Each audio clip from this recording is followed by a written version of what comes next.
Good afternoon, Bob, Trade Genius here. It's the 3rd of April, and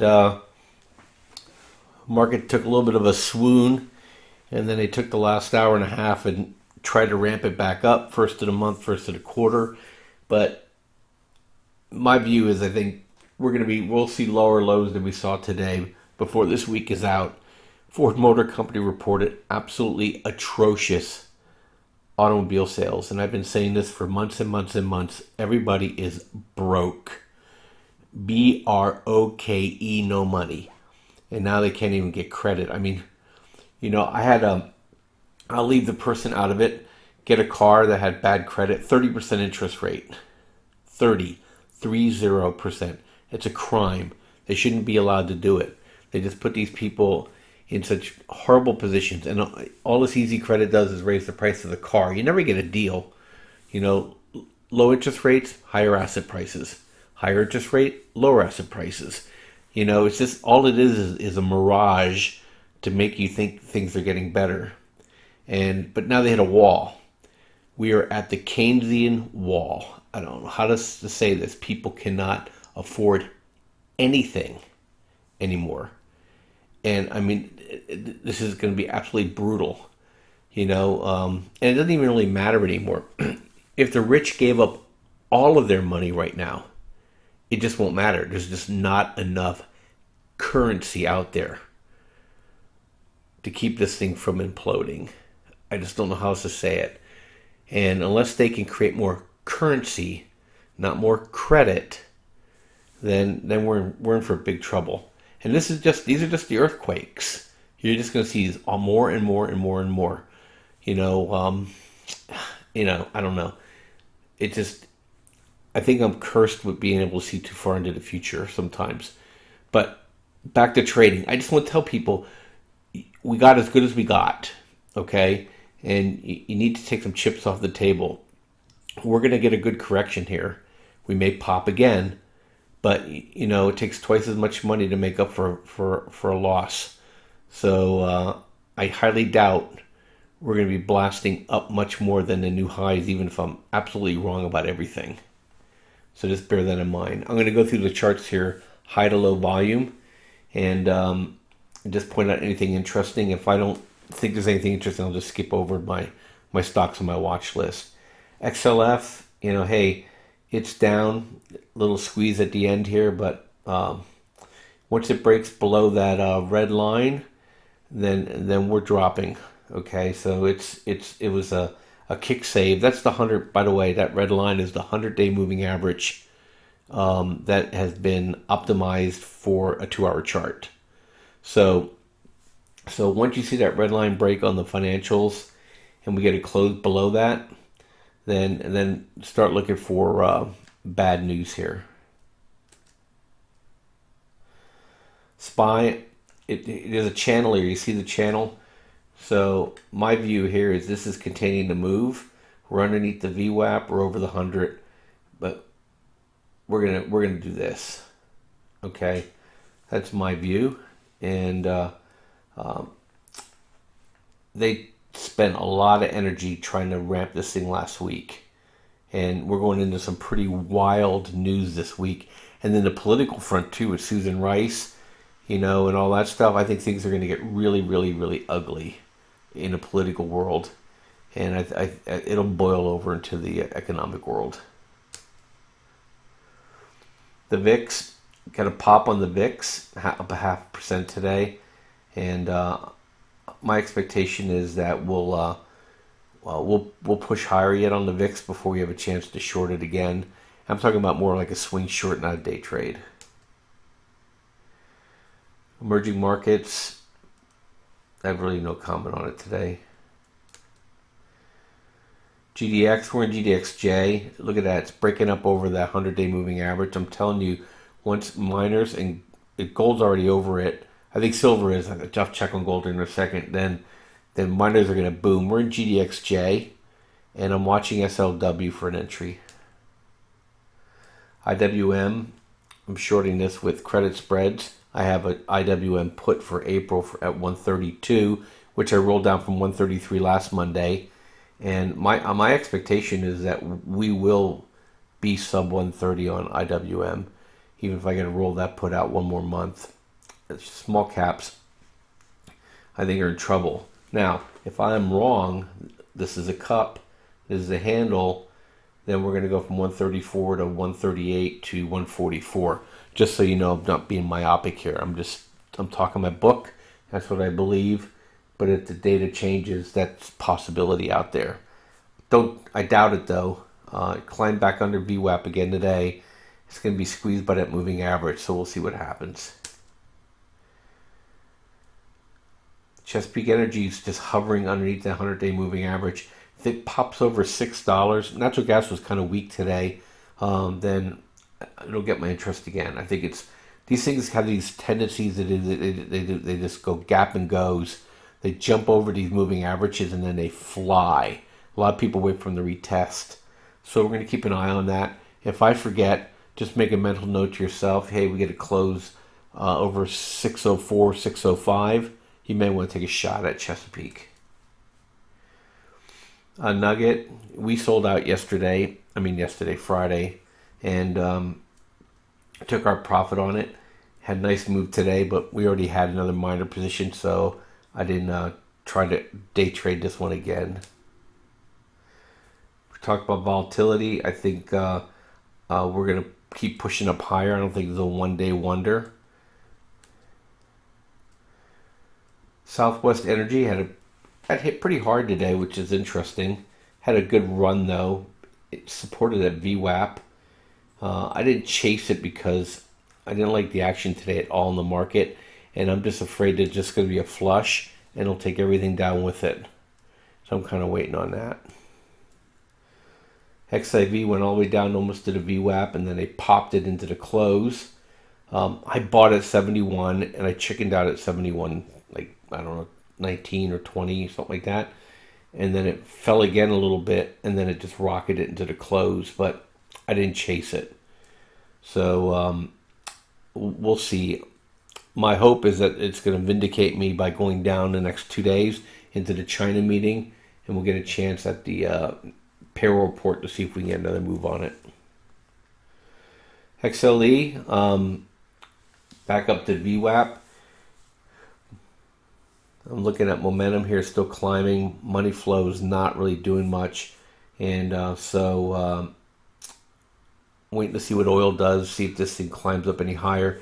But I think it's going to make a good short for us, which then would support drip, but not ready for that yet.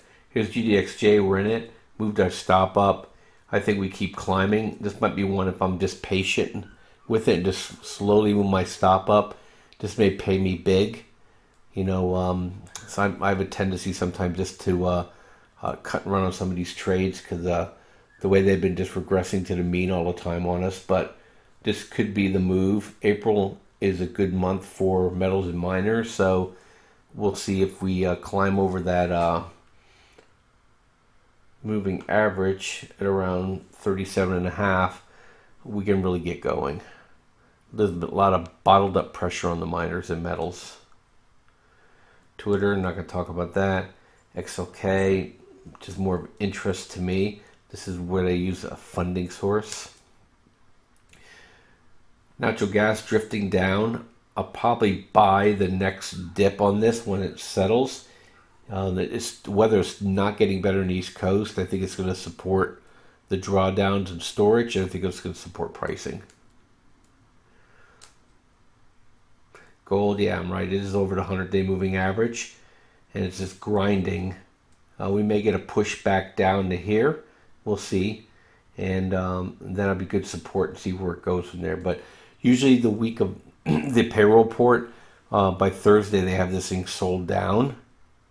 So just bear that in mind, and then Friday could be an explosive day.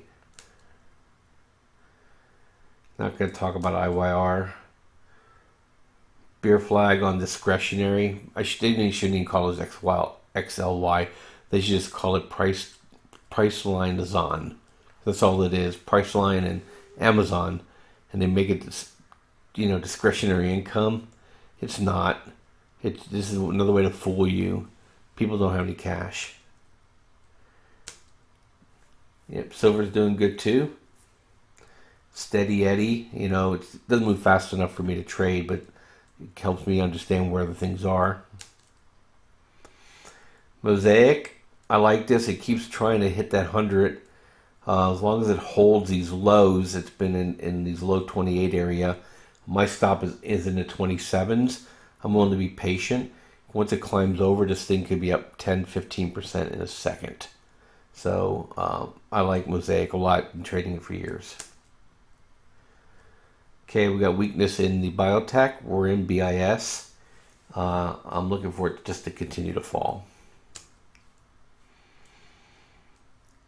AG, same as all the other miners. Short SPY. Here's silver wheat, and it climbed over. So I'll most likely take a position in it tomorrow. We'll see how the day opens. ERX, we talked about the oil servicers. NAK, I'm not going to talk about.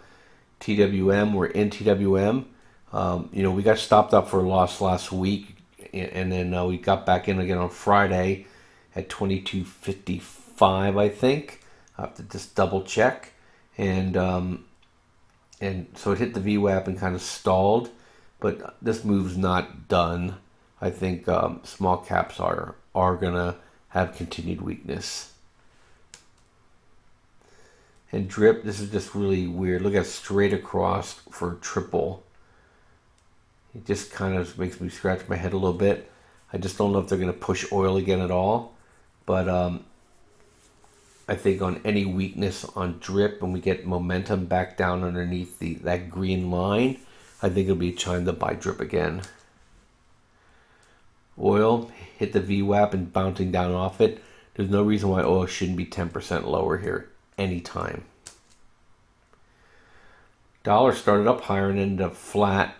Dollar was up, the yen was up, and the Swiss franc were up. That is very, very bearish. That means risk off. So watch those three currencies. Those are your risk on, risk off currencies. So all three need to be moving together, because if one's moving higher and the other one's moving lower, they screw with your head, especially if it's the dollar moving higher and the other two moving lower, then they're funding our market with it. But if all three are up, it's Katie bar the door, get the rifle out, and start shooting at the rampaging hordes. DBA, coffee and sugar got whacked, and still in Joe, not stopped out. Got to move up the VWAP. It pushed it down. I think it had to do with the dollar today, risk off trade today. Disappointing. It just can't get this thing to move. CRK, we talked about those already. FXY bounced off the 100-day moving higher. This is just going to support the metals and miners, and is going to support the destruction of the broad markets in the U.S. Wheat had a nice push up and then sold down. Not sure, it has to climb over that 100, but I think we're getting close. This farmer's taking production off the market now. Can't make any money growing it. Corn, back testing now on that moving average. We're in corn. Has a nice move higher. We'll see if it holds it. If it drifts down below that 100-day, I'll probably close it and wait for the next trade. XLG, this is a funding source ETF. This is the top of the top in size. It's flat. Let's see anything. Here's sugar. Big disappointment. Stopped me out. And just grinding down. I'm probably just going to sit for a while on it, because it could drop another 10% here. Okay, that's the grains. SILJ, the miners. Here's BIS. We're in BIS. We're profitable. We're holding. And I'm looking for this thing to push much higher. Okay, this is the volatility indexes. They smashed it at the end, back down to the 100-day moving average. It's all they have. It's the only thing they have in their playbook anymore, is to force the algorithms on these pair trades to buy stocks by selling volatility. And if I was a pair trade risk manager, I'd be like scared to death right now, because you're going to be left holding the bag on a lot of large cap stocks that are just going to get destroyed when it stops.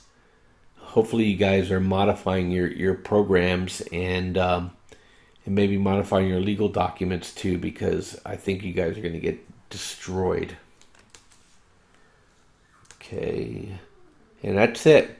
So we'll catch you guys all tomorrow. It's supposed to be turnaround Tuesday, but we have China coming up, and expended a lot of energy today. But I'll be watching the yen tonight, and if it looks like they're going to ramp the yen, then I'll probably have to be ready to buy some XIV either overnight or in the morning.